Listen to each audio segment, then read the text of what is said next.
was an event that I used to go to a couple of years ago down in Florida, or Alabama technically, and on the Gulf Coast, and they had latency issues where their cameras, they had lots of issues with their camera stuff, but they had latency issues where the guy would talk and then his mouth would move up on the screen a second later, and it's just cost. They just didn't have the ability to send that instantaneous up there and buy all of the appropriate units that would provide the zero latency. I don't know if it was the TVs introducing latency, if it was the Blackmagic ATEM that they were using, but the cameras were sending back SDI back to the video switcher. The video switcher was sending something up to the screen, and then the screen was a little slow. So it was kind of distracting to the point where I wouldn't watch it because the audio wasn't lining up with the video, and it was very, very distracting. So having a laggy image sort of defeats the purpose. Agreed. That's actually why have IMAG if it's going to be a distraction and not an ad? And that is honestly the answer when it comes to technology in general, especially in the live broadcast realm. If it's taking away from your show, you really shouldn't be doing it. It's like, well, people can't see. It's like, but people are distracted. What's worse? People not being able to see the facial expressions of the person on stage, or them being able to see the facial expressions, but it'd be a second and a half delayed.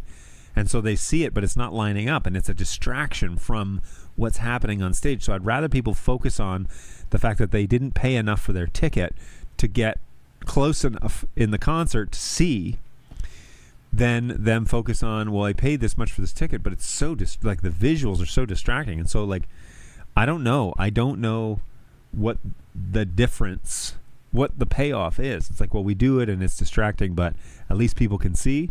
Or we don't do it and people can't really see. They can see what's happening down on the stage, but they can't really see. They're not up close and personal like they're used to being on TV. So, you know, if you go to a hockey game and you watch the whole thing on the big screen, you're kind of missing the game. You're missing the things that are happening on the ice. You go to the game to see it all happen. I've had people say it's so weird because when I go to the hockey rink, I nobody's talking me through what's happening, and it's like, you can see what's happening. The point is for you to see the game unfold before you. Don't watch it on the TV. That defeats the purpose. You know, that's what people are seeing at home without the commentary. Go and watch the game unfold before you. That's why you know, if you want to get up close and personal with the guys, you buy a seat near the glass. If you want to see the game unfold, you buy a seat kind of up in the top first row or up on the balcony front row of the second, and you can see it play out. You can see the guy coming up the side that nobody notices, and the play is kind of unfolding before you. All of a sudden, he's there at the corner of the net. Nobody saw him come in, and they pass him the puck, and they, you know, like, that's the exciting part of seeing the game live. Whereas you go to concerts and they put it all up on the screens for you, and it's kind of like, why didn't I just order it on pay-per-view, or why didn't I just watch it on somebody, you know, rip it off on their phone and videotape the end production and put it up on YouTube? Like, kind of, anyway, you go for the experience, and if technology is taking away from that experience, my thought process is you probably shouldn't do it.